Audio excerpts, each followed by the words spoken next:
সৌরজগতে প্রাণ ধারণের উপযোগী একমাত্র গ্রহ আমাদের বাসস্থান পৃথিবী সম্পর্কে মজার কিছু তথ্য জানব এই ভিডিওতে।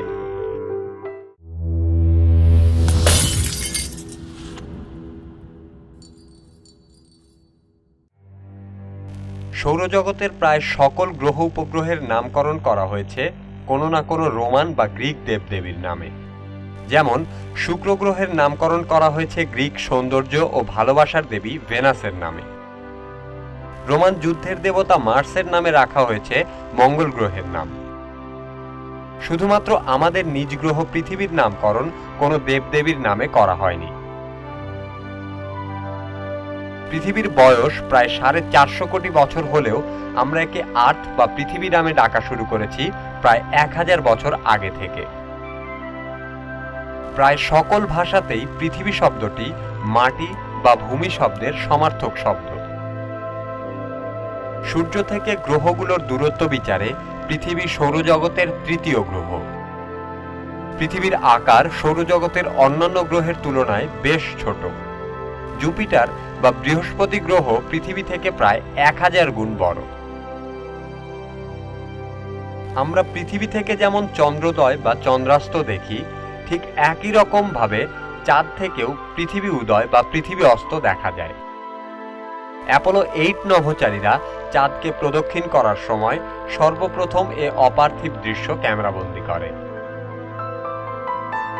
পৃথিবী প্রতি সেকেন্ডে 29 কিলোমিটার বেগে সূর্যের চারদিকে প্রদক্ষিণ করে। এই গতিতে ঢাকা থেকে টোকিও যেতে সময় লাগবে মাত্র 2 মিনিট। নভোচারীরা প্রথম মহাশূন্য থেকে পৃথিবীর দিকে তাকিয়ে এর নাম দেয় ব্লু প্ল্যানেট বা নীল গ্রহ।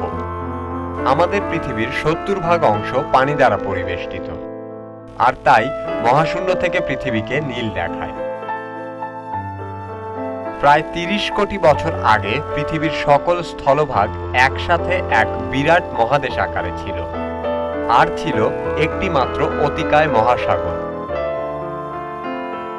তখনকার সে একক মহাদেশকে বলা হতো প্যানজিয়া, আর সে মহাসাগরকে বলা হতো প্যানথ্যালাসা। সময়ের বিবর্তনে পৃথিবীর স্থলভাগ পৃথক হয়ে তৈরি করেছে 7টি মহাদেশ ও 5টি মহাসাগর। প্রায় 23 কোটি বছর আগে আমাদের পৃথিবীতে বাস করত প্রায় 700 ভিন্ন প্রজাতির ডাইনোসর।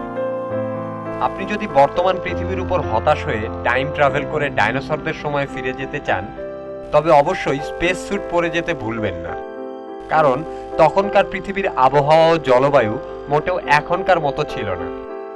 সে সময় বাতাসে যে পরিমাণ অক্সিজেন ছিল তাকে আসলে নাই বললেও চলে। আমাদের সৌরজগতের অন্যান্য গ্রহের একাধিক প্রাকৃতিক উপগ্রহ বা চাঁদ আছে, শুধু আমাদের পৃথিবীরই একটি মাত্র চাঁদ। কিন্তু আসলেই কি আমাদের পৃথিবীর চাঁদ একটি?